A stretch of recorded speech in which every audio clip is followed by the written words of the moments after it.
un segundo, vamos a volver a compartir la pantalla y ahí arrancamos con la clase de hoy. Bien, ahí están viendo. Sí, profe. Sí, profe. Perfecto. Bueno, recuerden que hacemos como la clase pasada, ¿no? Ahora, ustedes traten de mantenerse silenciados. Si hay alguno que tiene... si hay alguno que... esperen un segundo. Que quiere hacer alguna pregunta, levanta la mano y activa el micrófono, ¿bien? Solamente para tener una cuestión de orden elemental. Bien. Y mientras tanto, les pregunto si pudieron ver la clase pasada, que subí tanto la presentación de las diapositivas como el video, la grabación del Zoom, en el AU24. ¿Tuvieron algún problema? ¿La vieron bien? Las diapos yo me las descargué y se ven genial. O sea, se ven bien. Ah, ok. Y recuerden que lo que nosotros hacemos es tener, ahí estamos,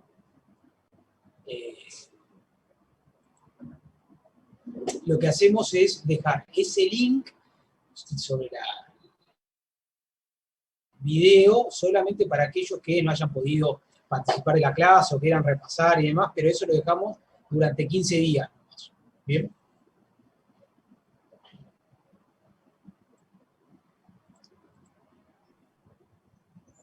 Bueno, perfecto. Profesor, una consulta antes que arranque. ¿Sí? La semana que viene de finales, ¿tenemos clase normal de teoría? No, la clase que viene, el miércoles es feriado, así que no va a haber clase. Recuerden. Ah, es 24, es verdad. Claro. Sí.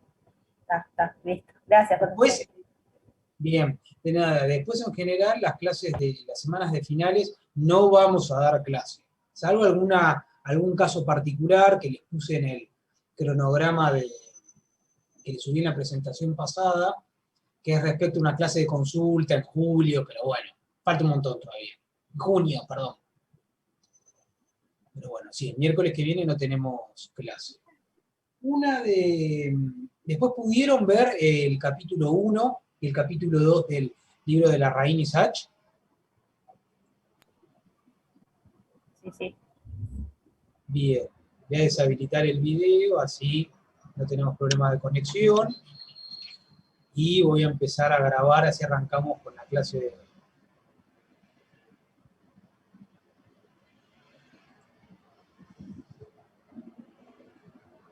Bien, estamos grabando. Lo que vamos a hacer hoy es retomar un poco de las cosas que vimos la clase pasada y vamos a ver, arrancar por el principio. Recuerden que nosotros lo que habíamos establecido era que la macroeconomía fundamentalmente estudiaba 4 variables, que nosotros las podemos nombrar como variables macroeconómicas. Y que lo que apuntan es a medir 4 cosas fundamentales del sistema económico en general, que son la producción, la utilización de recursos, los precios y la cuenta externa. Esto de cuenta externa es como para tratar de ponerle un nombre general al caso de ciertas variables macro o agregados que se presentan cuando una economía tiene interrelación con otros países, ¿no? Cuando hay, eso se dice que es una economía que tiene interrelación con otros países, sobre todo interrelaciones comerciales y financieras, se dice que es una economía abierta, ¿no? Para diferenciarla de una economía cerrada.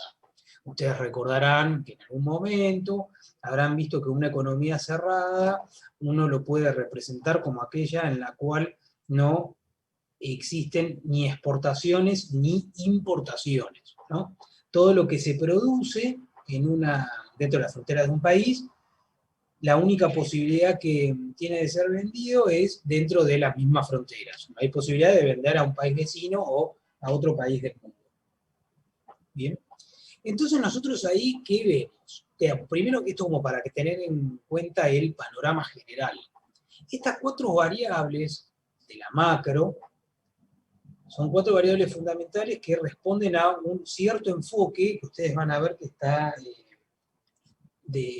descrito en el capítulo 1 y en los capítulos 1 y 2 del libro de Larraín y Sachs, que lo que uno puede decir resumidamente es que es un enfoque a partir del cual intenta determinar ciertos fenómenos de la economía o de una economía sobre los cuales hay que actuar o puede actuar el Estado a través de la política económica para influir sobre esas variables y hacer que tengan un comportamiento que sea acorde al deseado, ¿no? En términos de la producción, ya habíamos visto la semana pasada cuál es el objetivo de largo plazo, que la producción vaya creciendo año tras año, ¿no? O a lo largo del tiempo.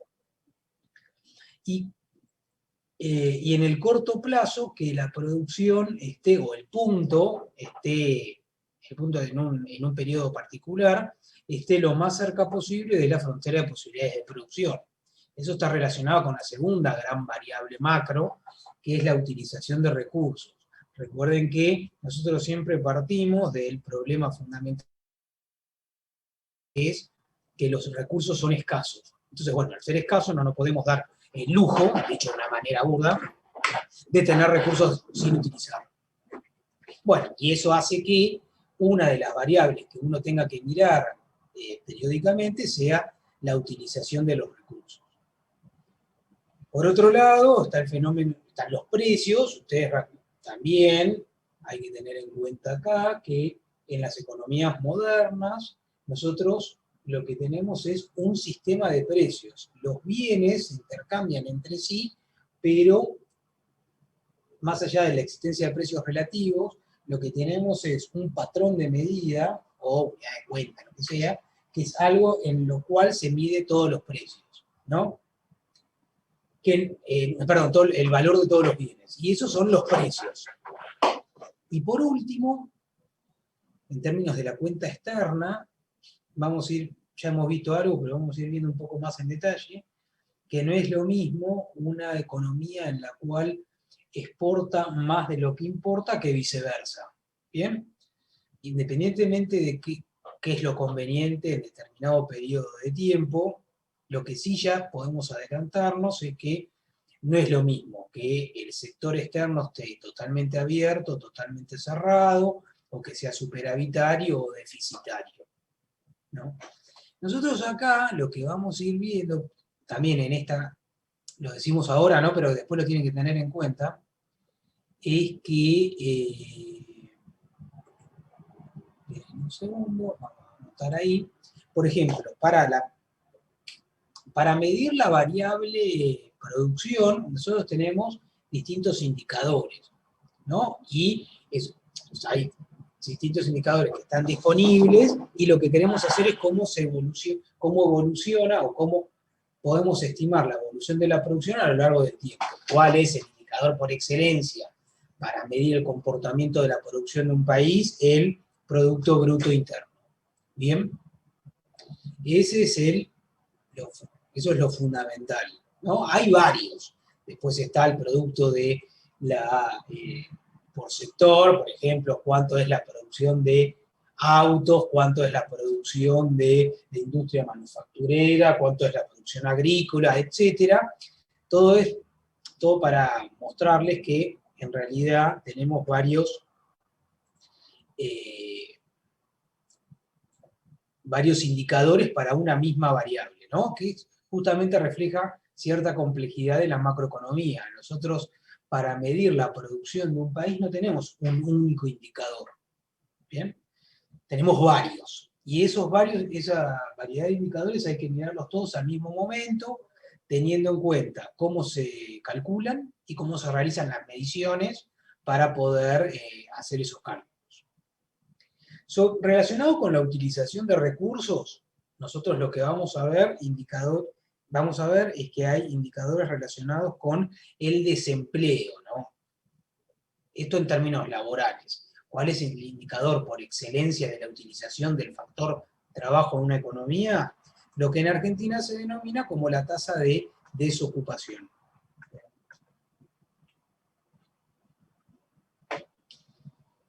Ese es el primer indicador. Otro indicador relacionado, en lugar de con el factor trabajo, sino con el capital, es la capacidad, utilización de la capacidad instalada.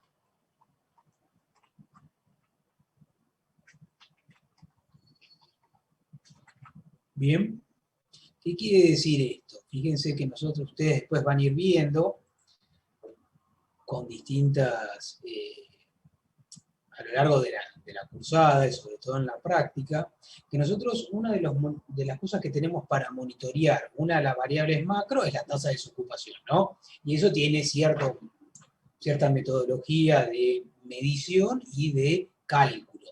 Pero ¿qué es lo que nos importa al final de todo el trabajo? Es ver si de un periodo a otro la desocupación aumenta o cae.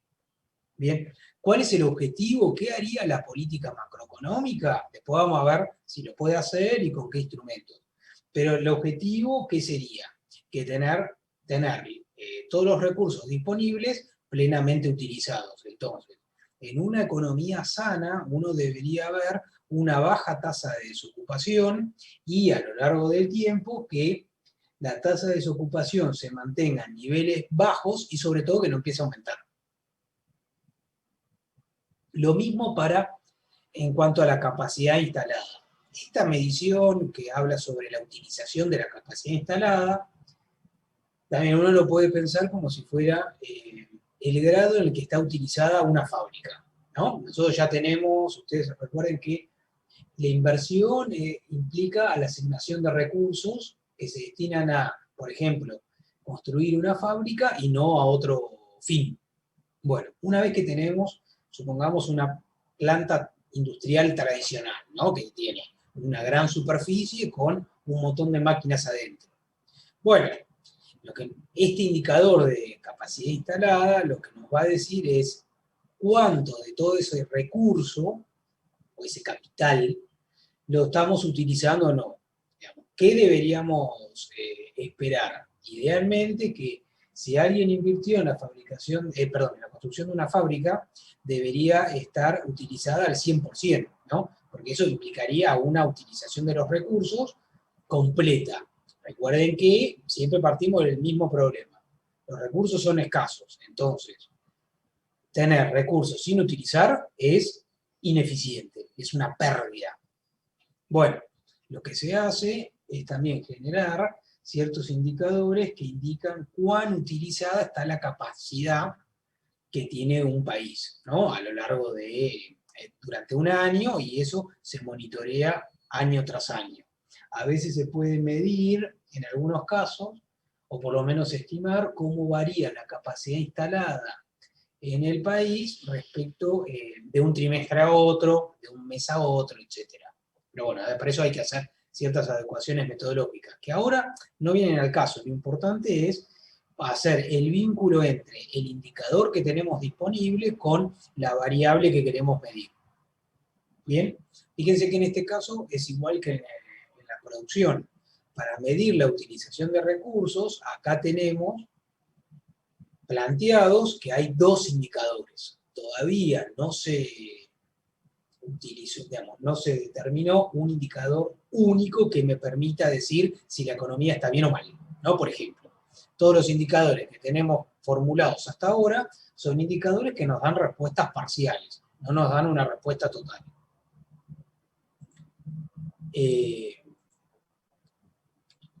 Bien.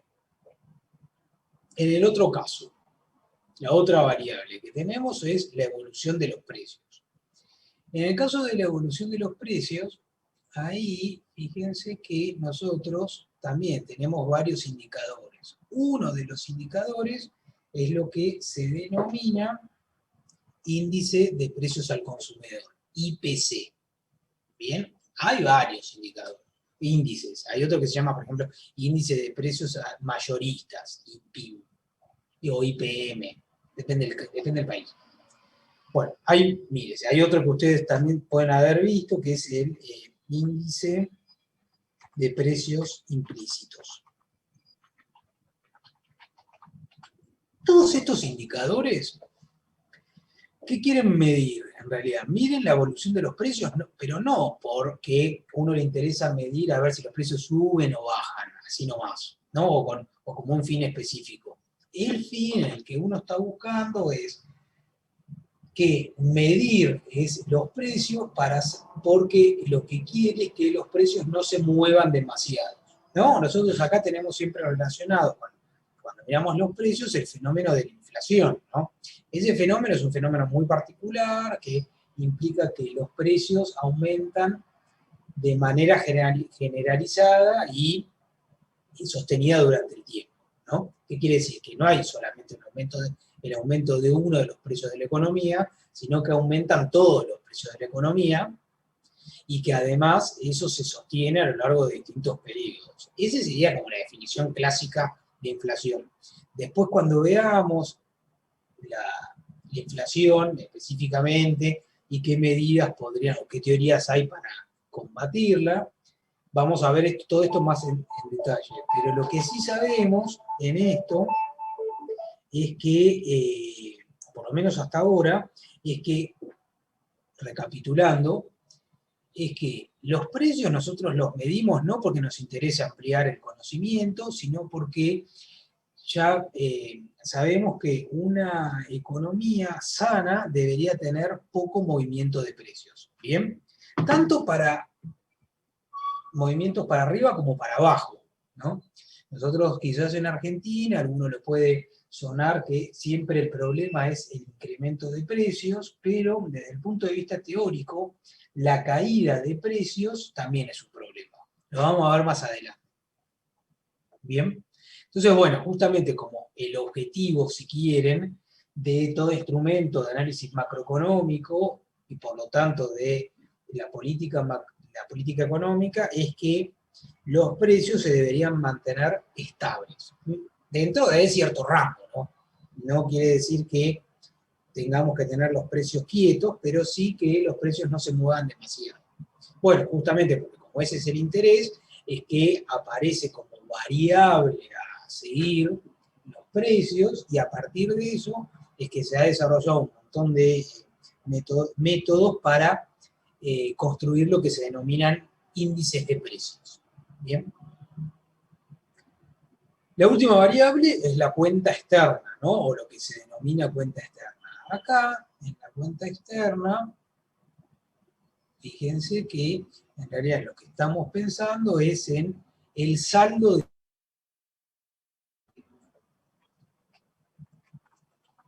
Nosotros en general, lo que seguimos, o lo que se va a seguir en la macro, es cómo es el comportamiento del saldo de la cuenta corriente, que lo escribimos, vimos algo en la clase pasada, como la diferencia entre las exportaciones y las importaciones. ¿Bien? Exportaciones e importaciones en sentido amplio, de bienes y servicios. ¿Bien? ¿Qué sucede si tenemos un saldo de la cuenta corriente superavitario? Quiere decir que las exportaciones, ¿no? Las exportaciones son mayores, ahí va. Si las exportaciones son mayores que las importaciones, nosotros tenemos un superávit. ¿Qué quiere decir? Que estamos vendiéndole más al resto del mundo de lo que le compramos. Eso en términos financieros, monetarios, implica que el país está acumulando un excedente. ¿Bien? A veces es bueno eso y a veces es malo, depende en qué momento del ciclo estemos parados. Lo contrario sucede cuando las exportaciones son menores a las importaciones y ahí se denomina déficit de la cuenta corriente. ¿Qué quiere decir? Si nosotros estamos exportando menos de lo que compramos al exterior, quiere decir que del país están saliendo divisas, ¿no? Entonces van a ver que muchas veces en términos de la política económica, o varios, cuando hablando de política económica, lo que dicen en principio, o la intuición, es que uno debería tener siempre un superávit de la cuenta corriente, ¿no? Bueno, eso también. Vamos a ver que eso es válido en ciertos casos y para ciertos fines. ¿Estamos? Bueno, ¿alguna pregunta hasta acá? ¿Esto quedó claro? Vamos a Sí, profe. seguir. Muy bien.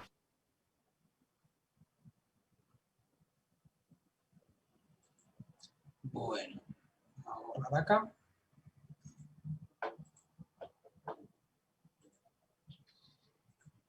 Bien.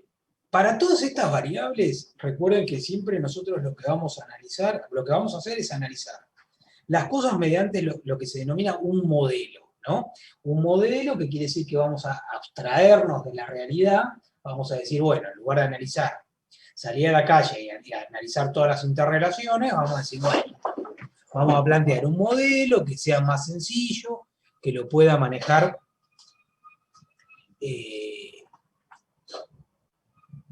de una manera razonable, ¿no? Dentro de un pizarrón o dentro de un texto, y ahí que nos termine diciendo, bueno, ¿qué podemos decir acerca de la determinación de cada variable, ¿no? ¿Qué determina, por ejemplo, el nivel de producción? ¿Bien? ¿Qué determina el desempleo? ¿Para qué? Para saber justamente las... a ver, esperen un segundo. Sí, Lucía. Hola, profe. No quería saber por qué el superávit habías dicho que a veces podía ser malo. No, no entendí por qué. Ahí no dije por qué, sino que Claro, sí, después sí. lo vamos a ver más adelante. Ah, ¿Bien? buenísimo. Después Sí. vamos a ver justamente la interrelación que tiene con otras variables, y ahí nos vamos a dar cuenta que no siempre es bueno tener superávit comercial, aunque a uno le parezca que sí. ¿Bien? Buenísimo, gracias. Bueno, entonces lo que les decía era que los modelos los vamos a plantear para que nos ayuden a determinar los niveles de cada variable, ¿no? Por ejemplo, si la producción es 100 o 120, bueno, ¿qué determina ese mayor o menor nivel de producción? Después, ¿qué determinan los cambios en el corto plazo del nivel de producto? Siguiendo siempre con la primera variable macro, ¿no?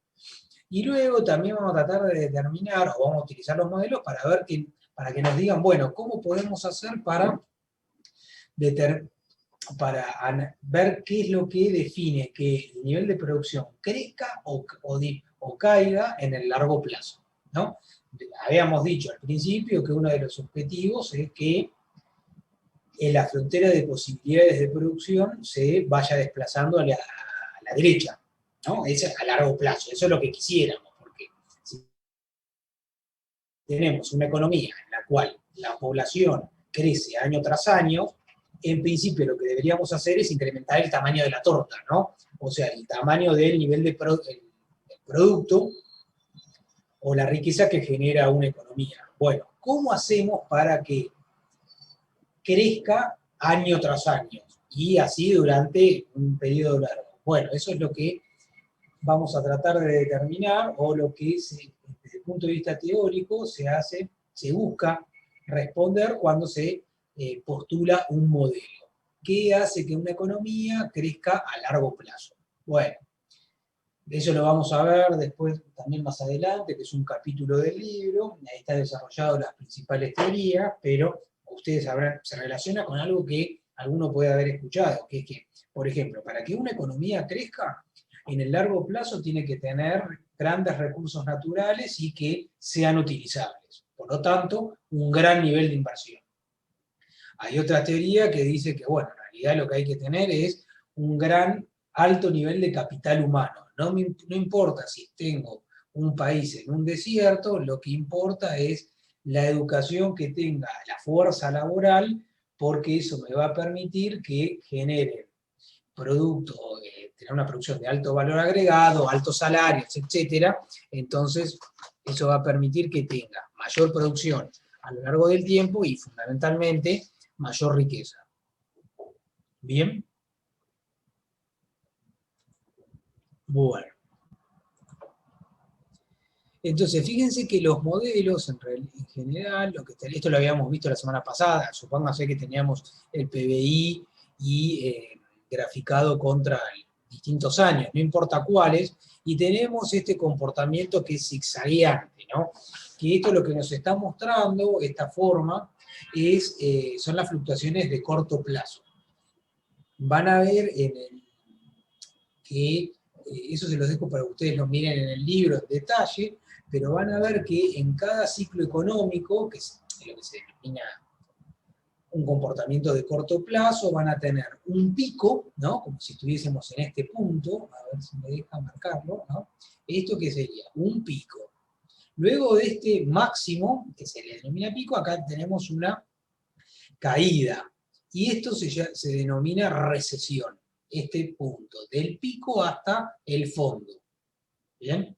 Este punto, a partir del cual se empieza a crecer, esto se denomina cima, ¿no? Pero cima escrito de esta manera. ¿Bien?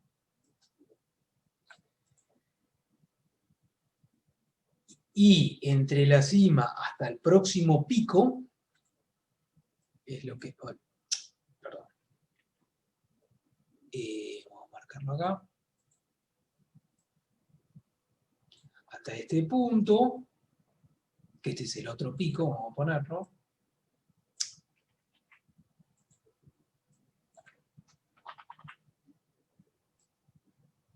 Vamos a poner todos los nombres ahí. En este...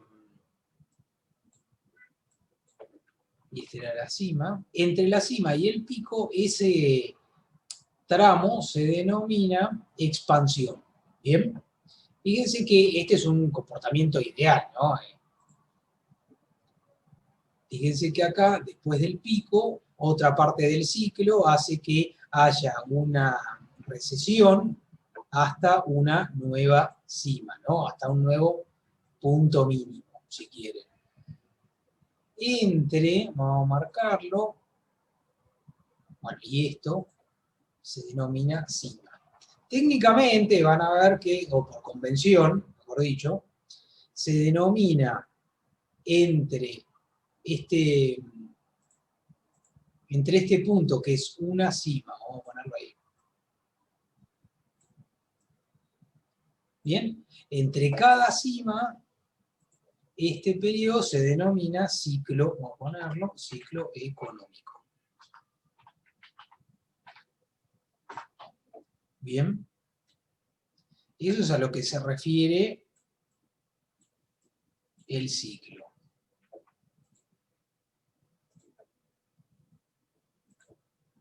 Bueno. ¿Qué quiere decir? Todo esto es teórico, ¿no? Y nosotros vemos que en principio, si no existiera la intervención del Estado o si las cosas se produjeran naturalmente, tendríamos un comportamiento cíclico del producto. Y eso es lo que queremos evitar.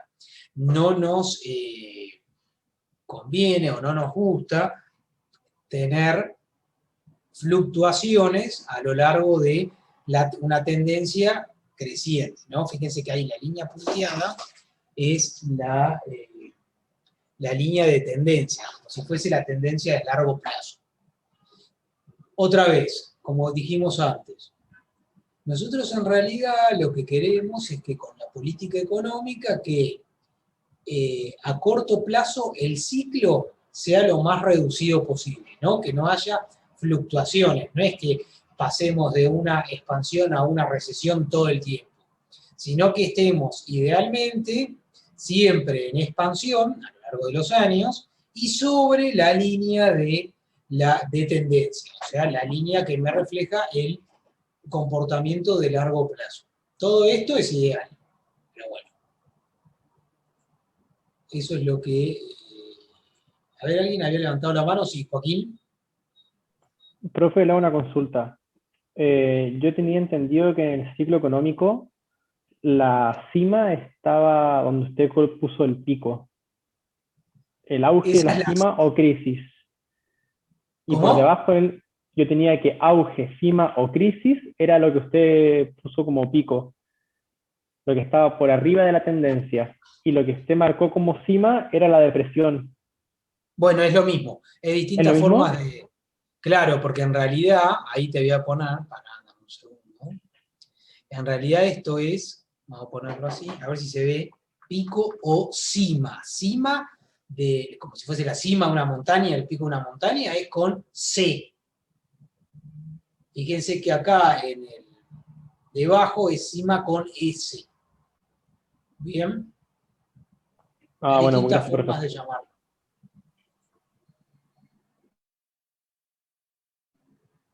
Muy bien. Ahí Lucía Sandy, vi que en el chat puso lo mismo que acabo de decir. Muy bien, Lucía. Bien. Pero está claro, en realidad va entre, a ver, ¿quién había hablado recién? ¿Cómo le había llamado la cima? A ver si el resto puede escuchar también. Yo le había dicho cima, auge o crisis. Crisis. Crisis le dijiste la cima con S. No, la que está con C la tenía yo. No. Bueno, entonces fíjense que ahí hay un problema. ¿No? Cima es como si fuese la cima de una montaña. Vamos a borrar todo lo que...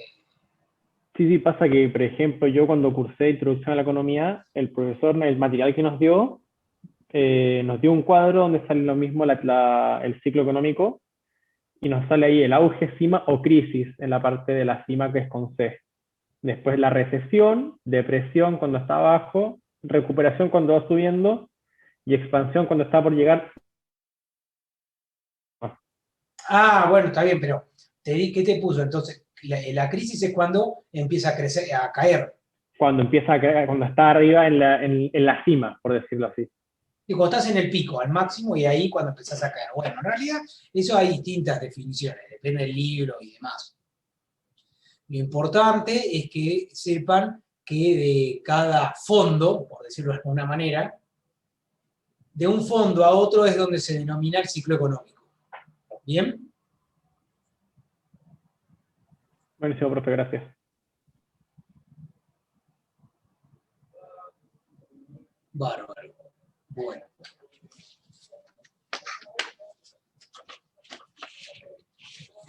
Vamos a avanzar un poco más, teniendo en cuenta todo esto, cuáles eran los objetivos de la máquina, qué sé yo. Y vamos a ahora repasar algo que ustedes ya saben, pero que es fundamental en esta parte, ¿no? Que es el repaso del circuito económico. Nosotros en general, cuando ya todos deben estar familiarizados con el circuito económico, fíjense que nosotros dividimos a los sectores en una economía en dos, en lo que se denomina empresas y familias. Familias, que son las que tienen, son los dueños de los factores de producción, y las empresas, que son unidades económicas que lo que hacen es contratar los factores de producción que tienen las familias para combinarlos mediante la tecnología y producir bienes que van hacia las familias. ¿Estamos? Esto sería una economía cerrada y sin gobierno. ¿Bien? Fíjense que acá yo lo que marqué, este flujo, que es el flujo continuo, ¿no? Es el flujo real. De las familias salen recursos productivos, ¿bien? Se las dan a las empresas que fabrican bienes que después son consumidos por las familias. ¿Estamos? Entonces también ahí, acá un comentario al margen, si hay alguno que está medio flojo con este tema, cuando lo estudien también pueden ir al trabajo docente número 8, que ahí está explicado con un poco más de sencillez, y si no, van directamente al capítulo 2 de la Rainizach, que está explicado ya para alguien que tiene un nivel un poco más alto, más de estudiante de macroeconomía. ¿Bien? Pero no se desesperen, si hay alguno que no se acuerda. Bueno, entonces acá, ¿qué sucede?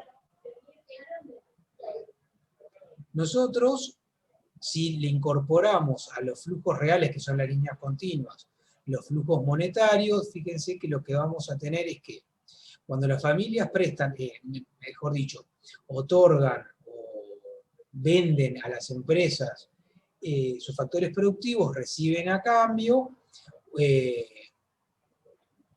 algo en términos monetarios, que es esta línea punteada. Y esto lo que va a hacer, o lo que vamos a denominar, lo vamos a denominar como ingreso nacional. ¿Bien? A este flujo monetario. Teniendo en cuenta que es la contraprestación del alquiler que hacen las empresas a los factores productivos. De la misma manera, cuando las empresas venden los bienes que producen a las familias, en términos reales, lo que hacen las familias es, a cambio, otorgan dinero, ¿no? Un flujo monetario, por eso está en una línea punteada.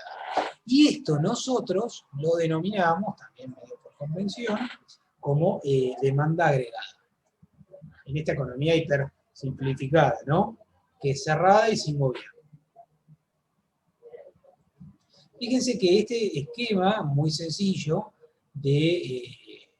¿por qué no me salió? Esperen que no sé por qué no me queda la demanda agregada ahí.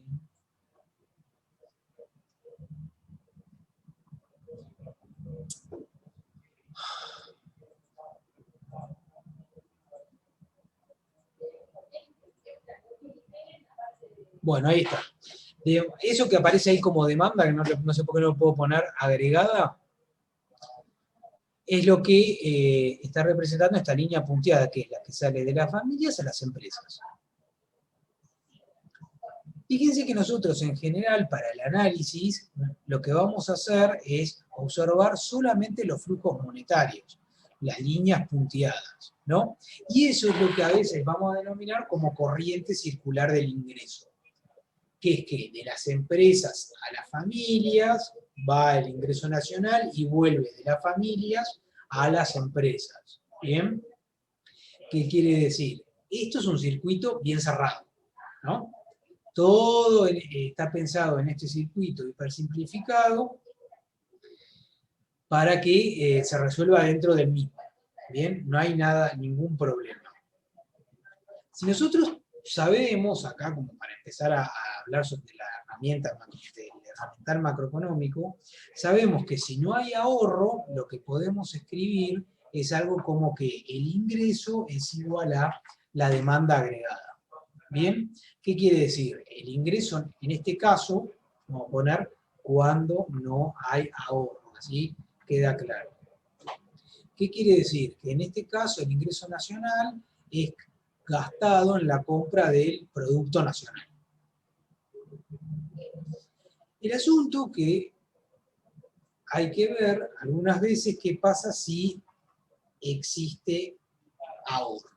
Ahorro, ¿se acuerdan que lo vamos a denominar como con la letra S mayúscula? ¿Qué quiere decir esto?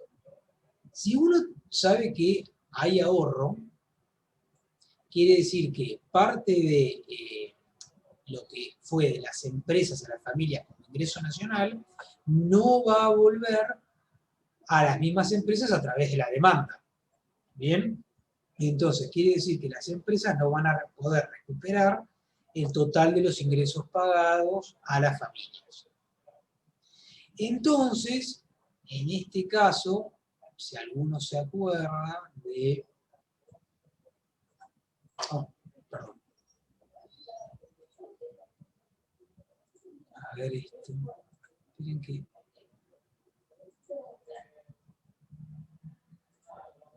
Si nosotros tenemos que existe ahorro, a veces esto va a ser tratado como si fuese una fuga.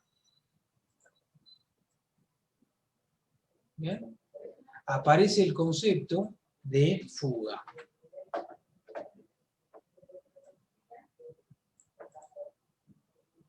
¿Qué quiere decir esto? ¿Por qué se le dice que en este circuito, o en este flujo de corriente circular del ingreso, el ahorro aparece como una fuga? Porque en realidad lo que hace es que es algo que las empresas mandaron a las familias y después no le vuelve en forma de demanda. ¿Bien? Se extrae de este circuito. ¿Bien? Lo mismo va a pasar, o va a suceder, con el ahorro de las empresas. En este caso, El ahorro de las empresas se puede dar cuando, por ejemplo, no distribuyen utilidades. Tienen una ganancia y en lugar de distribuir las utilidades a los dueños de la empresa, lo que hacen es mantenerlas sin distribuir. Bueno, eso lo que implica, en la práctica es como si fuese un ahorro.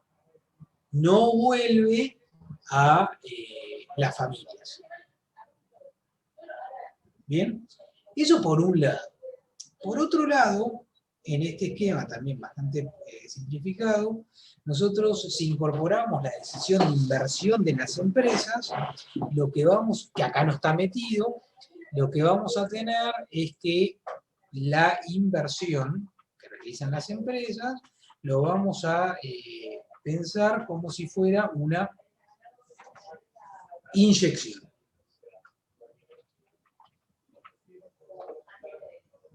Bien. ¿Qué quiere decir esto? Que esto es cuando la empresa quiere invertir, entra a este circuito algo desde afuera. Por eso parece que en la práctica se denomina inversión. Bien. Para que este circuito vuelva a estar en equilibrio, o para mantener el equilibrio, lo que tiene que suceder es que, vamos a ponerlo acá arriba, acá abajo, perdón. Entonces, para que exista equilibrio,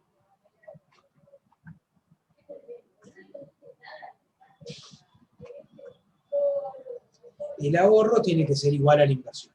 ¿Bien? Esa es la primera condición de equilibrio, en este caso, cuando tenemos una economía cerrada y sin gobierno. ¿Qué sucede? ¿No? Obvio, ¿qué pasa si el ahorro, si estamos en desequilibrio? Si el ahorro es mayor que la inversión. Fíjense que en este caso lo que vamos a tener es que la fuga es mayor que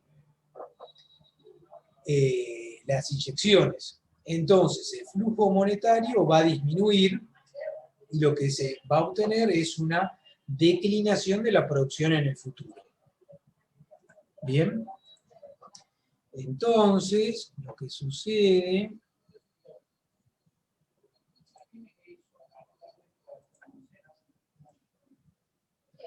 si pasa esto, lo que vamos a tener, vamos a escribirlo, es que cae el flujo monetario.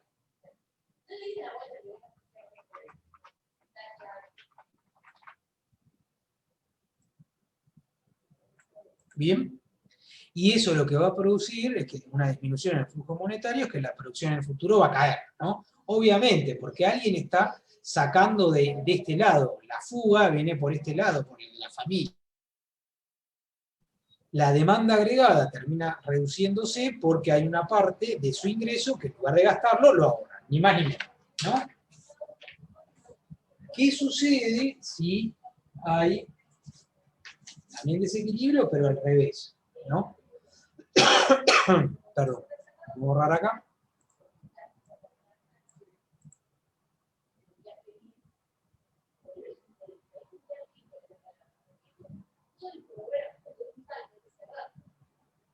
Esperen un segundo. Vamos a ponerlo ahí.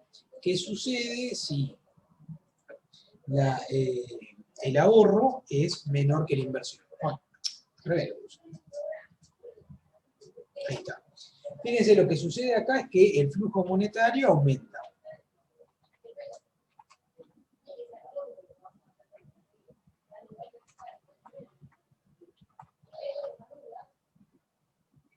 Entonces, si se incrementa el flujo monetario, en este caso, lo que vamos a esperar es que haya un incremento de la producción en el periodo siguiente. ¿Se dan cuenta entonces cómo entra a jugar esto de los flujos y las inyecciones? En este caso, el ahorro y la inversión. Fíjense que hasta ahora lo que establecimos es que si tenemos el esquema hipersimplificado, el equilibrio se da cuando el ahorro es igual a la inversión. ¿Bien? En otro caso hay desequilibrio y vamos a tener fluctuaciones en el nivel de producto, tanto para arriba como para abajo. ¿Bien? ¿Qué pasa ahora? Vamos a borrar todo esto. ¿qué sucede si nosotros incorporamos una economía abierta y sin gobierno? Bien, acá lo que vamos a tener en cuenta es que cuando la economía es abierta, las familias pueden gastar no solamente en los bienes nacionales, sino en los bienes importados. Y ahí es donde aparecen las importaciones. ¿Bien? Y además, justamente por la economía abierta, las empresas ahora pueden vender dentro del país como fuera. Entonces, ¿cómo hacemos para incorporar todo esto en el flujo circular del ingreso? Bueno, justamente, en este caso vamos a tener que las importaciones son una fuga del circuito, ¿no?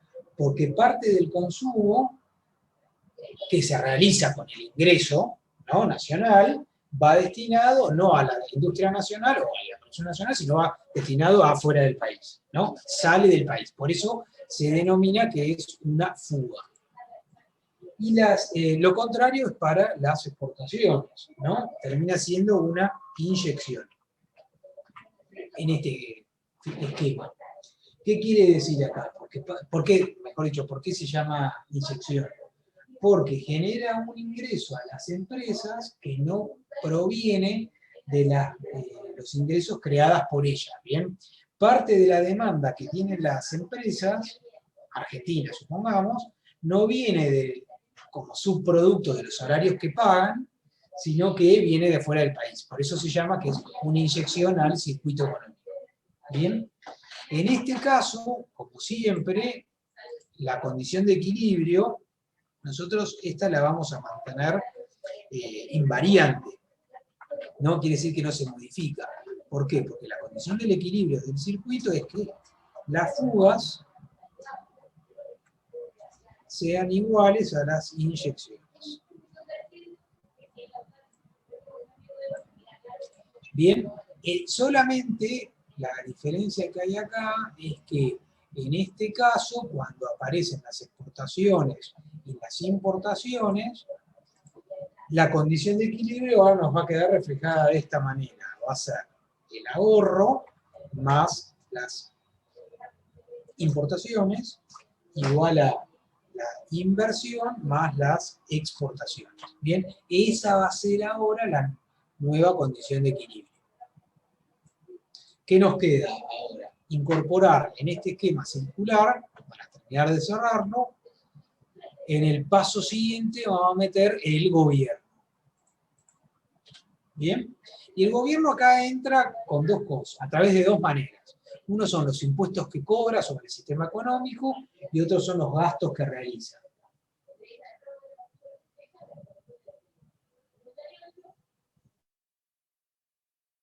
Y está pensado para representar al gobierno cómo actúa sobre los flujos monetarios, ¿no?, que se realizan, o los flujos monetarios que se intercambian entre familias y empresas. En cuanto a los impuestos, nosotros lo vamos a tratar, o se trata, mejor dicho, como una fuga. ¿No? ¿Por qué? Porque parte del flujo monetario deja de estar disponible para la familia, justamente cuando teníamos el pago o los ingresos que recibían las familias producto de haberle vendido o alquilado los factores productivos a las empresas, ahí es donde aparece el Estado cobrando un impuesto al ingreso, por ejemplo, y lo retira del flujo circular, ¿no? Y el gasto público, o el gasto que realiza el gobierno, acá lo vamos a incorporar como si fuera una inyección, ¿no? ¿Por qué? Porque se suma a los gastos de las familias en la demanda que se realiza sobre los bienes producidos por las empresas. ¿Bien? Entonces, para no extender demasiado, manteniendo la condición de equilibrio, ahora el nuevo equilibrio, o la nueva condición, en este caso, va a ser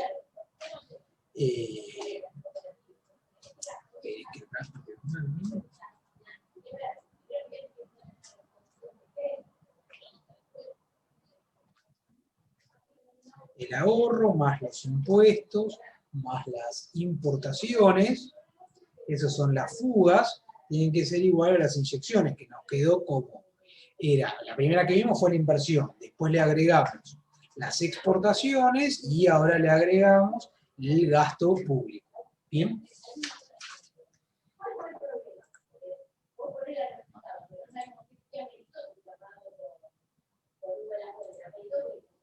¿Estamos?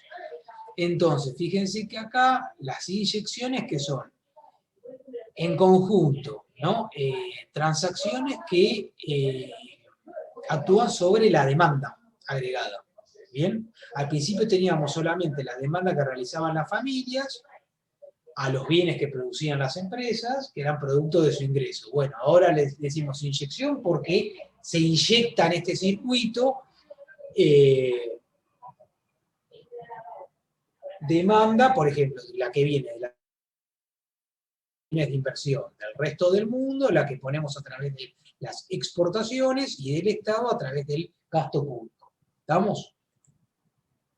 Bueno. Entonces, fíjense que acá, en realidad, lo que tenemos es este flujo, bueno, esto como para ordenar, teníamos el flujo circular del ingreso, que nos habíamos quedado, recuerden que solamente nos habíamos quedado con los flujos monetarios, por eso ahí dejamos marcadas solo las líneas punteadas. Y ahí vemos cómo se comportan las fugas y las inyecciones, ¿no? Bien. ¿Alguna pregunta hasta acá? Profe, yo levanté la mano, pero no sé si apareció. Ah, no me apareció, pero bueno, ya que estamos, habla. Que tenía una duda, si me podías repetir de nuevo por qué se lo considera una inyección a los gastos. Es el gasto que realiza el gobierno, ¿bien? Y se considera una inyección porque viene, no es una parte, es parte de la demanda agregada que no viene de la familia, sino que viene de otro sector que entra a jugar sobre, espera, vamos a marcarlo, sobre esta parte del flujo, ¿no? Que lo que habíamos puesto es que era la demanda agregada, ¿bien? Se incorpora en este flujo. Entonces, fíjate que las empresas, antes de incorporar al gobierno, solamente recibían demanda de las familias y del resto del mundo. Cuando incorporamos al gobierno, se le incrementa la demanda agregada a las empresas. Por eso se denomina inyección. Bien, se inyecta en el circuito. Bien, ¿alguna otra pregunta?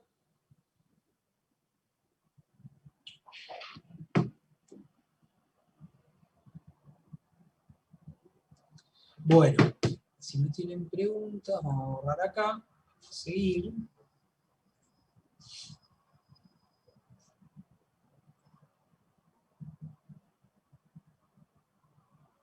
Bien. Bueno, entonces nosotros acá, en este caso, acuérdense que con esto lo que hacemos es tratar de siempre tener en cuenta que el producto tiene que ser igual que el gasto, ¿no? Para que haya equilibrio en el sistema, en el circuito. Si el producto es distinto del gasto, lo que se genera es un desequilibrio y por lo tanto, dependiendo del caso, vamos a tener un incremento o una caída de la producción. ¿Bien? Vamos a repasar algo antes de continuar con la parte de medición rápidamente, que nosotros en general que habíamos tenido, vamos a tener una línea acá, así, ¿no? Aparte de esto, nosotros lo que habíamos, otra manera de ver cómo, o representar las distintas variables de la macro, es dividirla en dos grandes categorías, ¿no? También repasamos, esto lo vamos a ver infinidad de veces porque es fundamental. La oferta agregada, en cuál es cómo está formada los bienes disponibles en una economía en determinado momento. El Producto Bruto Interno, que es la producción dentro de los límites geográficos de un país, más las importaciones. ¿Bien? Por otro lado, la otra cosa que tenemos, o en la que podemos agrupar las variables, es en la demanda agregada, ¿no? Que ahí teníamos consumo más inversión, más gasto.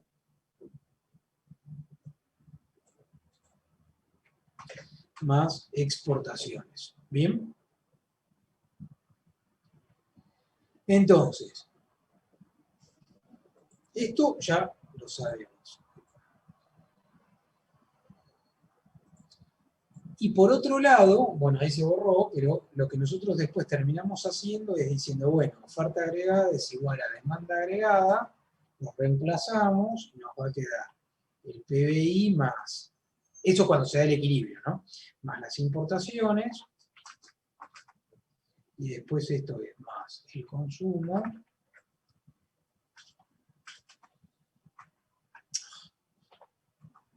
más la inversión, más el gasto, más las expo. ¿Ven? Ven que tiene este esquema, que es el que vamos a utilizar bastante, tiene o refleja el mismo razonamiento que teníamos en el flujo circular del ingreso. ¿Bien? Ven que acá están metidas, bajo distintas maneras, las inyecciones y las fugas al circuito. Y por otro lado, también tenemos incorporada acá la condición de equilibrio, ¿no? Esta es una de las maneras en las cuales tenemos para expresar la igualdad entre la oferta y la demanda agregada o el equilibrio. Otra manera es, también, vamos a insistir una vez más, que si en lugar de tener la oferta agregada de un lado, le dejamos solamente el Producto Bruto Interno. Que es lo mismo que teníamos, el consumo más la inversión, el gasto, más lo que se denominan exportaciones netas. Bien, en esto tienen que tener siempre en cuenta qué son estos de las exportaciones netas. Que guarda que acá tenemos que las exportaciones netas son las exportaciones menos las importaciones. Bien, entonces fíjense que acá adentro, en este segmento de la igualdad, las exportaciones entran con signo negativo. Bien, si nosotros tenemos un incremento de las importaciones, para que se mantenga el equilibrio, necesariamente vamos a tener menos PBI. Bien, esto es una igualdad, nada más. Después vamos a ver con los modelos cómo es la influencia. Bien. Bueno, ¿hasta acá alguna pregunta? ¿Quedó claro esta parte del circuito y el esquema básico? Sí, profe. Muy bien.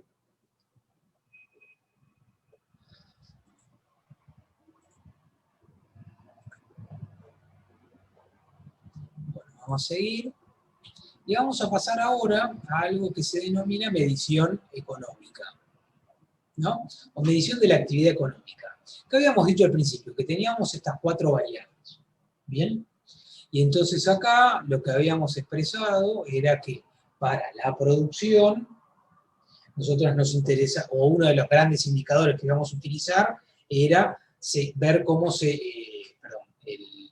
PBI. ¿Bien? Para la utilización de recursos dijimos que podíamos utilizar la tasa de desocupación. Para los precios,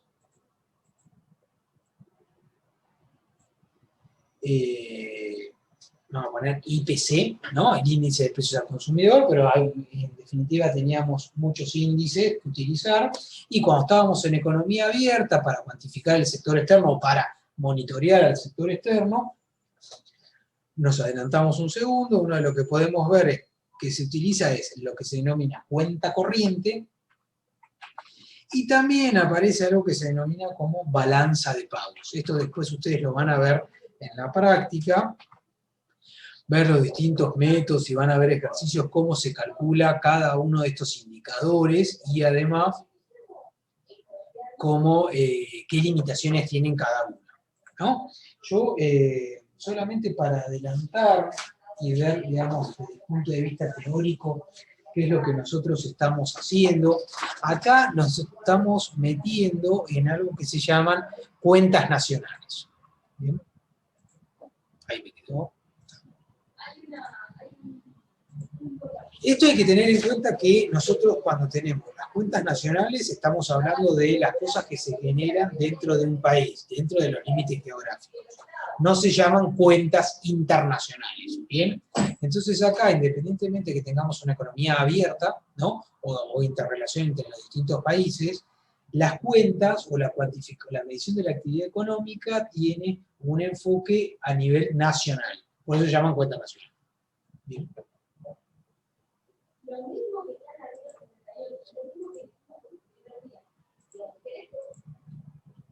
Bien, entonces nosotros una de las primeras cosas que tenemos en las cuentas nacionales es ver, hay que tener en cuenta, ustedes tienen que tratar de siempre, para cada indicador, determinar primero cuál es la definición. El gran indicador es el PBI, que es el Producto Bruto Interno. ¿Qué quiere decir esto del Producto Bruto Interno? Eso es una definición metodológica, pero lo que nos arroja o lo que nos dice es el valor total de la producción corriente de bienes y servicios finales, fíjense, dentro del territorio nacional durante un periodo dado.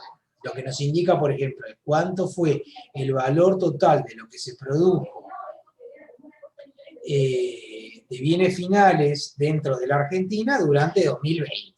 ¿Bien?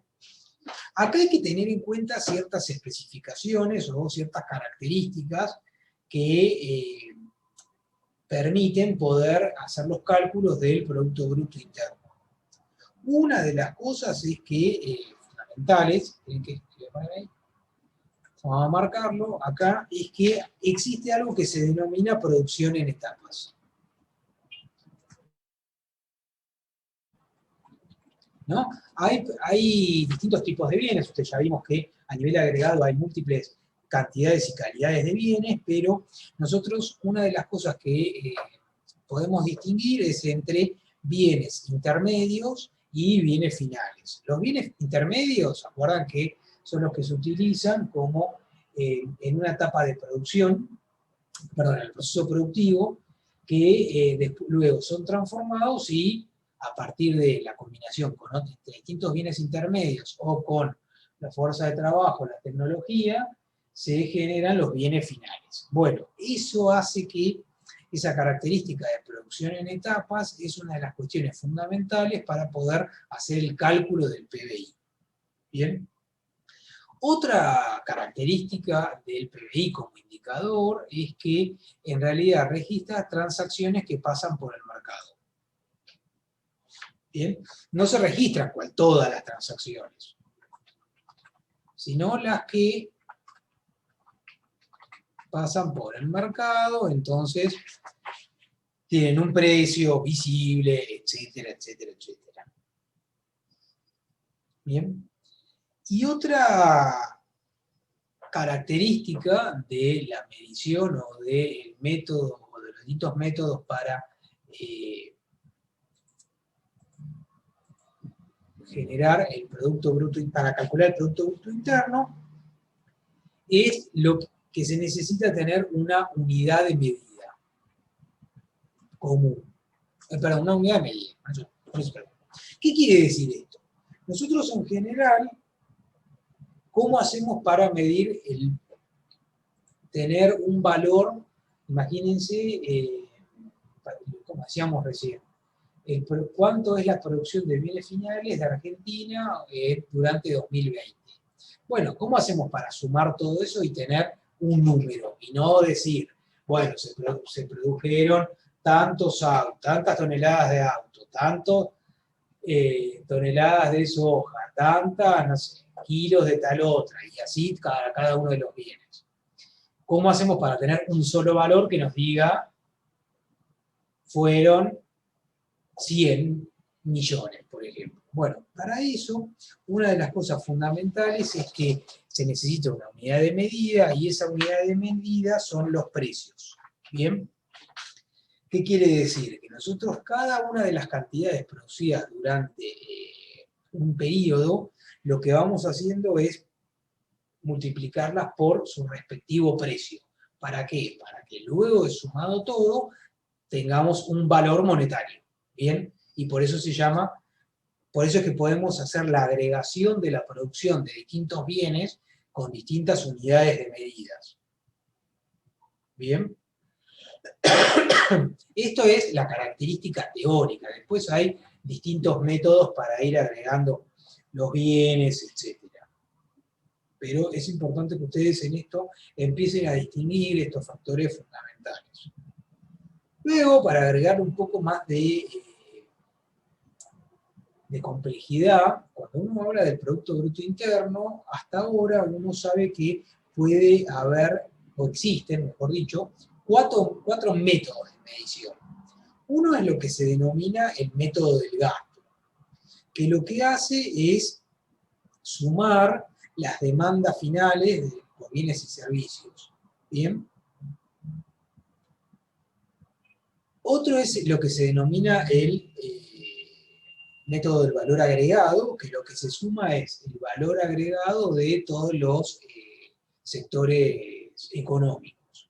Por último, está el método del ingreso, que lo que hace es sumar las remuneraciones a los factores que se realizan en cada actividad económica. Y el último es directamente el método de los bienes finales, que es hacer la sumatoria de los valores de los bienes finales de la economía, directamente. ¿Bien?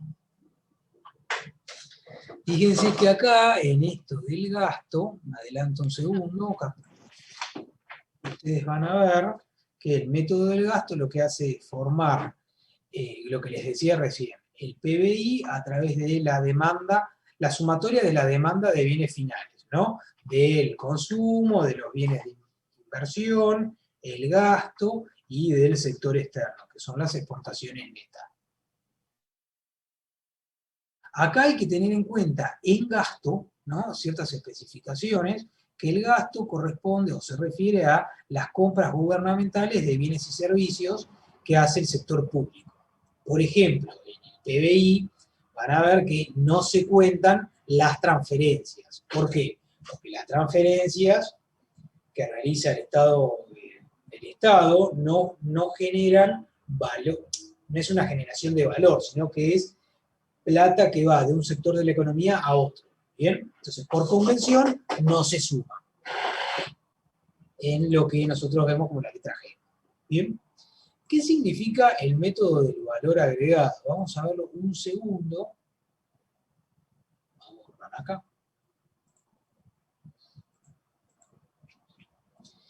El método del valor agregado justamente parte de esa distinción que habíamos hecho de que la producción se realiza en etapas. Entonces, justamente yo lo que puedo hacer es diferenciar el valor bruto de producción, que es esto que tenemos acá,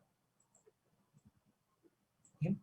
Y que decir que está compuesto por dos cosas. Uno es por el valor agregado y otro es por el consumo intermedio. Entonces, para poder calcular el producto bruto por este método, lo que debería hacer es obtener estimaciones sobre el valor bruto de producción, que es multiplicar los bienes que produjo cada sector, ¿no?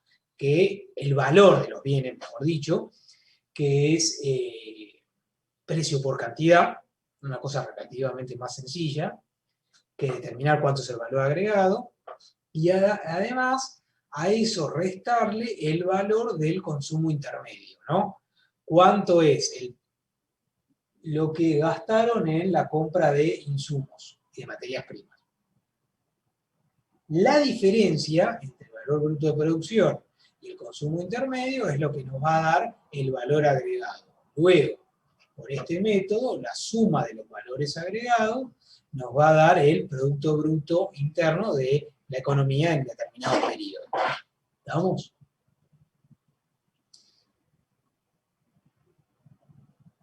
Acá también hay que tener en cuenta que el valor bruto de producción es el valor de mercado de cada producto, ¿bien? Y el consumo intermedio también son el valor de mercado de los insumos utilizados para producir. Acá, fíjense que el método lo que tiene implícito es que se requiere un volumen de información enorme, porque idealmente hay que tenerlo para cada bien de la economía, ¿no? O cada producción. Entonces con eso yo puedo calcular el valor agregado para cada producto, lo voy agrupando en sectores, hago toda la sumatoria y al final me queda el valor agregado del país, generado en determinado periodo. ¿Estamos? El otro método, que también es, que se puede utilizar para determinar el Producto Bruto Interno, es el método del ingreso. Y ahí es, justamente, por eso se llama ingreso, tiene en mente el flujo circular del ingreso, y es una derivación de ese esquema, por eso lo vimos al principio, y ahí lo que se hace es sumar el ingreso de todos los factores que contribuyeron al proceso productivo durante un periodo, ¿no? Dentro de un país. Entonces, fíjense que hay una manera de dividirlo es sumando todo lo que se pagó por salarios, todo lo que se pagó por intereses, todo lo que se pagó por beneficios, interés, acá la I latina es la remuneración al capital.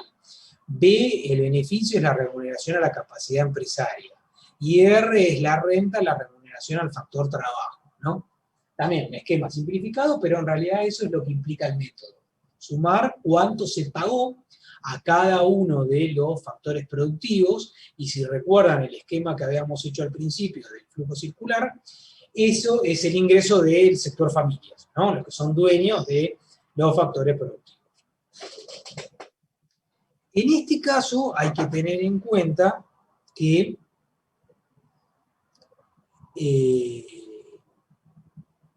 acá en la medición del Producto Bruto aparece algo que se denomina depreciación del capital. ¿Bien? ¿Qué quiere decir esto de la depreciación del capital? La depreciación del capital, ya lo habíamos visto también, era que nosotros hay una parte de los recursos que tenemos que destinarla a mantener el capital existente, ¿no? Porque se va desgastando producto del uso y también del paso del tiempo. Entonces, eso hay que tenerlo identificado en las cuentas nacionales. ¿Por qué? Porque cuando nosotros tenemos calculado por cualquiera de estos tres métodos el PBI, lo que estamos haciendo implícitamente es incluir la depreciación del capital. ¿Cómo la incluimos? Nosotros, si al PBI le restamos la depreciación, lo que vamos a obtener es un nuevo indicador que es el Producto Neto Interno. ¿Bien? Pasamos de bruto a neto cuando le restamos la depreciación. ¿Bien? Quiere decir que ahí ya le restamos la parte de los recursos de la producción que asignamos a mantener el capital existente. ¿Bien? ¿Qué pasa acá? También nosotros tenemos, cuando hablamos de las cuentas nacionales, que cuando incluimos los precios de mercado y obtenemos el PBI a precios de mercado, eso tiene incorporado lo que se denominan impuestos indirectos. ¿Se acuerdan que los impuestos indirectos son los que recaen sobre los bienes? El ejemplo típico en Argentina de impuesto indirecto es el IVA, ¿no? Impuesto al valor agregado, que se termina cobrando en cada transacción de los bienes de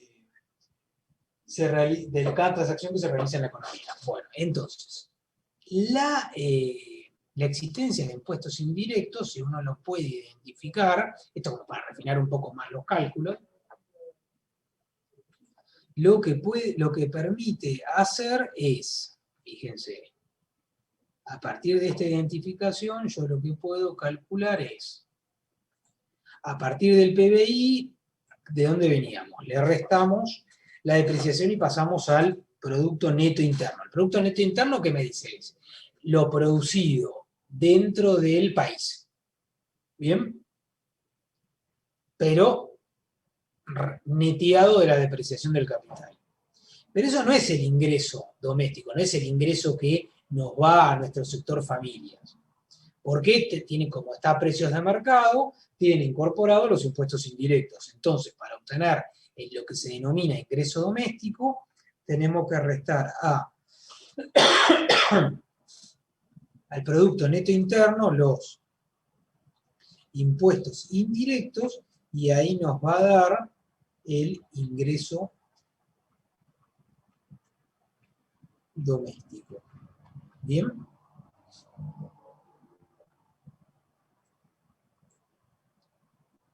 Por eso es que, fíjense que acá es importante tener en cuenta cuáles son los, digamos, incorporar una variable, en este caso del sector público, como los impuestos directos, e ir viendo cómo se va reflejando en los distintos indicadores. ¿Bien?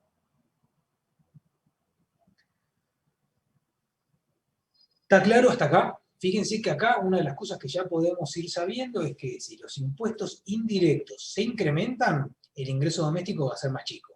¿Bien? Eso es una cuestión que no necesita ninguna teoría, sino que directamente sale de esta identidad contable, si quieren. Último tema relacionado con el PBI, con estas cosas, ¿no? Nosotros hasta ahora lo que vimos es que el PBI es lo producido de manera bruta, ¿no? Incorporando el destinado a la depreciación del capital, producido dentro de las fronteras de un país. ¿Qué quiere decir eso? Que es producido dentro, por ejemplo, de Argentina, independientemente de quiénes sean los dueños de los factores productivos. Porque incluye empresas dicho de una manera sencilla, empresas que son de propiedad nacional y empresas extranjeras, ¿no? Cuando hay empresas extranjeras, sabemos que los factores productivos los dueños de esas empresas son fuera del país, y cada tanto van a ir viendo después que existe algo que las empresas hacen, que es la remisión de las utilidades. Esa remisión de utilidades que hacen las empresas en sus casas matrices, lo que hace es, si uno las tiene identificadas, lo que puede hacer es generar un nuevo indicador que se denomina PBN, que es Producto Bruto Nacional. ¿Y eso qué significa? Ese Producto Bruto Nacional lo que nos muestra es, vamos a ponerlo ahí, es la parte del PBI que tiene neteado lo que se denomina pago neto a factores del exterior. En términos sencillos, el Producto Bruto Nacional nos dice cuánto fue, o cuál es el valor de los bienes producidos por los factores productivos argentinos, ¿no? Por eso se llama nacional. Y acá se netea esto que aparece como PNF, que es pago neto a factores del exterior. ¿Bien? ¿Qué quiere decir? Este pago neto a factores del exterior puede tener símbolo positivo o negativo. Y eso va a depender en cada economía de las características de la propiedad de las empresas que actúan en ese país. ¿Estamos? Bueno, ¿alguna pregunta hasta acá? Profesor, Claro. disculpe, ¿Sí? ¿podría dar alguna definición concreta de lo que es cuentas nacionales, por favor? ¿Cómo? Si podría dar alguna definición específica de lo que son exactamente las cuentas nacionales. ¿Definición? No, bueno, es lo que, viste, les comenté al principio. Las cuentas nacionales es un sistema de medición que reflejan las actividades de un país en determinado momento. ¿Bien? Gracias. De nada.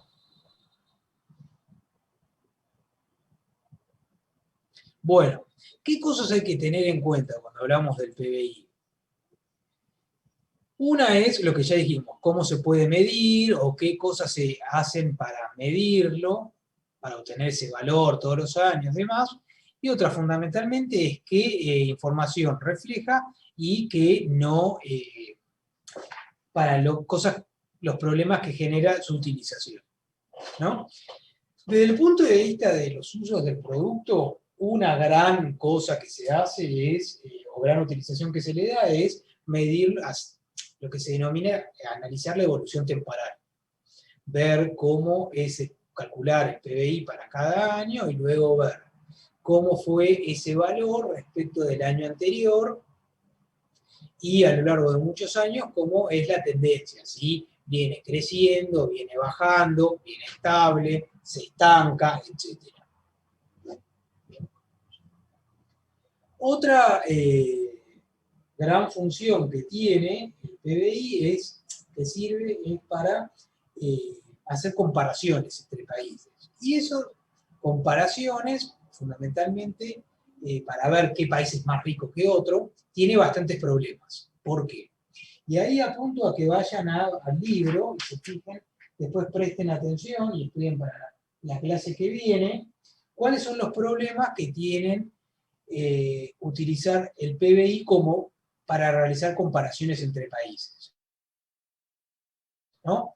Si yo comparo el Producto Bruto de dos naciones, lo que puedo determinar en principio es cuál produjo, si una produjo más que otra, ¿no? Ahora, hasta ahí no hay problema. El asunto es cuando quiero utilizar el PBI como medida de bienestar económico, ¿no? Ahí tiene algunos problemas porque el producto lo que puede hacer es subestimar el ingreso real que tiene esa economía, ¿no? Y eso, si eso lo utilizamos como medida de bienestar.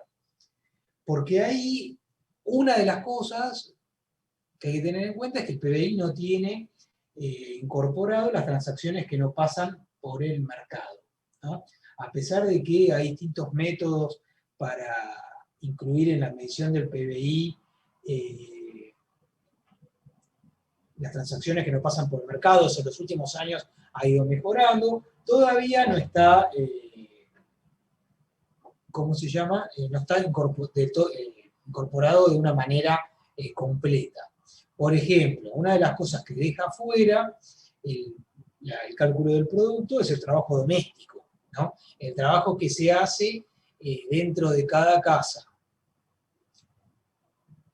que hecho por los dueños de la casa, ¿no? O por alguien de la familia. Eso tiene un valor de mercado, pero no está incorporado en el producto. Entonces lo que puede hacer lo que puede hacer es dejar afuera ese tipo de trabajo es subestimar el ingreso real de la economía. ¿Bien? Otra cosa que se deja afuera son las operaciones que se realizan mediante el trueque. A pesar de que no son las mayoritarias en todas las economías, en algunas sí existe, no se tienen en cuenta en el método de cálculo del producto, ¿no? Hay transacciones, compra y venta de bienes que no pasan por el mercado y entonces no son incorporados en el cálculo general del PBI. Y por otro lado, una parte que también cuesta incorporar es el desempeño del sector informal de la economía, ¿no?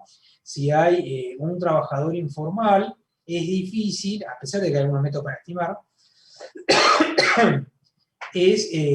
se corre el riesgo de que utilizar el PBI como indicador del ingreso real de la economía, el riesgo les decía que es que se subestime el ingreso real. ¿Por qué? Porque si uno tiene una economía que tiene un gran sector informal, el sector informal que quiere decir que las transacciones tanto de compra y venta como de contratación de trabajo no pasan por el mercado, no las puede captar la medición del producto. Y bueno, eso lo que va a hacer es que el valor total sea menor que el real. Y por otro lado, al no tener en cuenta la contaminación que genera la actividad económica, lo que puede hacer es justamente, como no tiene en cuenta la contaminación, no tiene en cuenta los costos que se generan sobre la economía en general. Por lo tanto, ahí el efecto es al revés. El PBI puede estar sobreestimando el ingreso real de la economía. ¿Bien? Hay varias soluciones que se han planteado todos estos problemas, además, pero bueno, ninguna todavía ha cerrado el tema. Por otro lado, en cuanto a las comparaciones entre países, un factor adicional que se ha hecho, que tiene como problema el utilizar el PBI, tanto en términos globales como, sino a través del cálculo de lo que se conoce como el PBI per cápita, que directamente es calcular un promedio de cuánto es el producto por habitante. El cálculo es bien sencillo, hay que dividir el PBI respecto a la cantidad de población, ahí nos da un valor promedio, ¿no? Ese valor promedio, que en principio alguno lo postuló como indicador para poder comparar el bienestar entre distintos países, tiene serios problemas. ¿Por qué? Porque el cálculo del producto no tiene en cuenta la distribución del ingreso, ¿no? Entonces, si nosotros comparamos el producto a seca, lo único que nos dice es, bueno, cuánto es el valor de lo producido, nada más. Si es mayor o menor entre países, punto. Ahora, no nos dice nada acerca del bienestar de esa población. Porque ahí, cuando uno habla sobre bienestar, tiene que necesariamente incorporar temas relacionados con la distribución del ingreso. La distribución del ingreso no da lo mismo un país que tenga una distribución del ingreso muy concentrada que uno en la cual no hay grandes diferencias. ¿Bien? Por lo tanto, al no tener en cuenta esa distribución, o no corregir por la distribución del ingreso, por ejemplo, si yo comparo un país que tiene un gran Producto Bruto Interno, ¿no? Pero que tiene una pésima distribución del ingreso, o en lugar de decir pésima, muy desigual, hay muchos pobres y muy poquitos ricos. ¿Qué me dice el PBI alto? Solamente que se produce mucho. Ahora, no está haciendo un indicador, no está diciendo nada acerca de el bienestar de la población, porque justamente la distribución de los recursos ahí, o del producido de la actividad económica, no es igual, es muy inequitativa. Bueno, para eso van a ver, eso se lo dejo para no hacer demasiado extenso a todo este raconto. En el libro van a ver que hay planteado que entre las diversas soluciones que se han postulado, hay uno que es el cálculo del indicador de desarrollo humano, que se escribe así, ¿no? IDH. IDH, ¿bien? Que ahí ese indicador lo hizo un economista de la India, ¿no? Mejor dicho, él hizo los desarrollos necesarios para luego generar ese indicador. Ese economista después le dieron el Nobel. Y ahí lo que hace es plantear ese indicador como justamente para que que sirva para estas cosas, ¿no? No solamente para medir la riqueza en términos productivos entre distintos países, sobre todo para poder compararlos, sino que además sirve para medir el bienestar y hacer como si fuese una especie de ranking de bienestar entre países. Perdón, van a ver que aún con esa modificación, el índice de desarrollo humano tiene varios problemas, ¿no? Para reflejar esto que les decía recién, que es los problemas de distribución del ingreso, ¿no? ¿Qué es mejor? Una sociedad que produce mucho y tiene una distribución del ingreso totalmente desigual, o una sociedad que produce poco pero tiene una distribución del ingreso igualitaria. Eso hasta ahora no se ha definido que se pueda resolver con un solo indicador. Sí, Tiago, te escucho. Que el índice de Gini, ¿no?, ayuda para resolver el problema de la distribución del ingreso. Claro, ese más que resolver el problema, para medir la distribución del ingreso. ¿Bien? Pero no te permite, digamos, solucionás el problema de medición de la distribución del ingreso, pero no podés comparar qué economía, no te sirve para comparar la riqueza de distintas economías, ¿no? Claro. Entonces te soluciona un problema, pero el otro te lo deja sin resolver. Eso es una de las cosas, abundante, por ejemplo, abundante quiere decir que es una de las cosas que abunda en la macroeconomía, ¿no? No hay ningún indicador hasta ahora que te resuelva muchos problemas. Entonces siempre estamos con una batería de indicadores. Entonces, por ejemplo, A nivel macroeconómico, ¿qué quiero decir? La economía, van a ver ustedes que terminaron de estudiar macroeconomía, empiezan a trabajar y le dicen, bueno, vos que estudiaste ciencia económica, a ver, y cursaste macro, ¿cómo funciona la economía? ¿Bien o mal? Bueno, ¿ustedes qué le van a responder? Lo que se supone que debería responder alguien prudente es, bueno, depende para qué indicador, ¿no? De acuerdo a la distribución del ingreso, tal cosa. De acuerdo al nivel de producto, venimos creciendo, venimos cayendo, etc. La evolución de los precios, bla, bla, bla, bueno, y así. Todas las variables que tenemos. Se dan cuenta que en general no es una cuestión de manía, sino que es difícil dar una respuesta concisa sobre el estado general de la economía. Por eso hay toda esa batería de indicadores. Si ustedes entran a la página del INDEC, que es el organismo nacional que lleva adelante la medición de distintas variables económicas y sociales, van a ver la cantidad de indicadores que tiene publicado. Y eso no es porque a ellos les gusta generar indicadores solamente, sino porque todos esos indicadores son necesarios para monitorear la economía. ¿Por qué? Porque hasta ahora no se inventó que un indicador te responda a varias preguntas. ¿Estamos? Bueno, a ver, quiero decir. Lo que les dejo, vamos a dejar acá. Lo que les dejo para la semana que viene, bueno, no tenemos clase.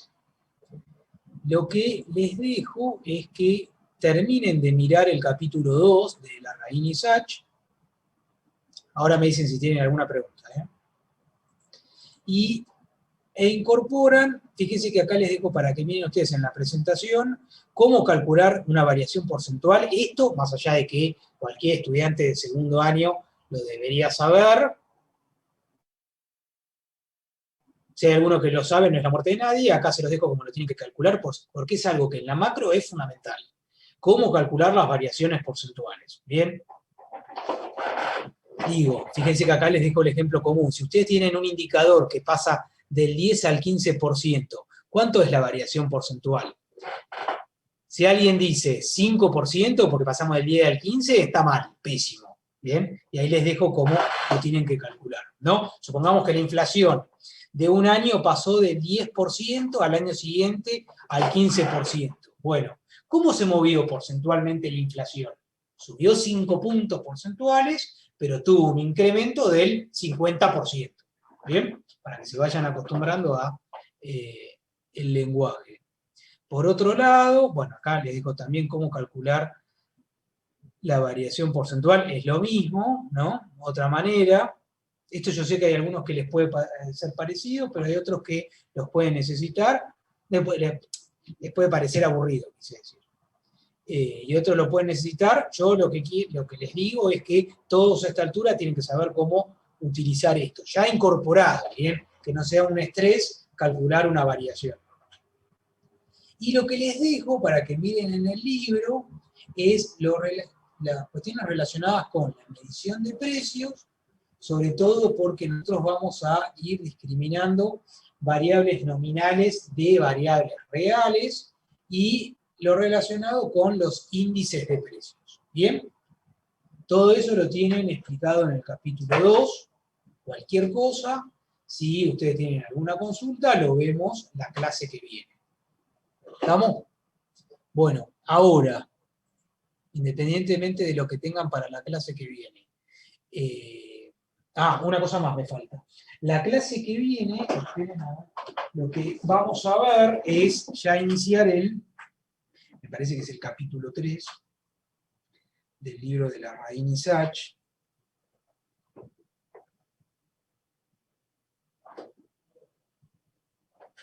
Un segundo. Sí, el capítulo 3, que la próxima clase recuerden que es el 31 de marzo. ¿Estamos? Bueno, ¿alguna pregunta? ¿No hay preguntas? No, profe. Bien. Bueno, si no hay ninguna, dejamos acá. ¿Estamos? Profe, yo le hago una consulta. ¿Quién? Joaquín. La próxima clase es el 31. ¿Usted nos podría subir la presentación antes para ir tomando apuntes en la misma presentación? No, las presentaciones, la idea de esto, ¿cuál es? Se las voy a subir después de la clase, ¿bien? Porque las presentaciones a ustedes lo que tienen que hacer es ayudarles a ordenar. Pero acá es muy importante que vayan, digamos, durante las clases, vayan tomando sus propios apuntes.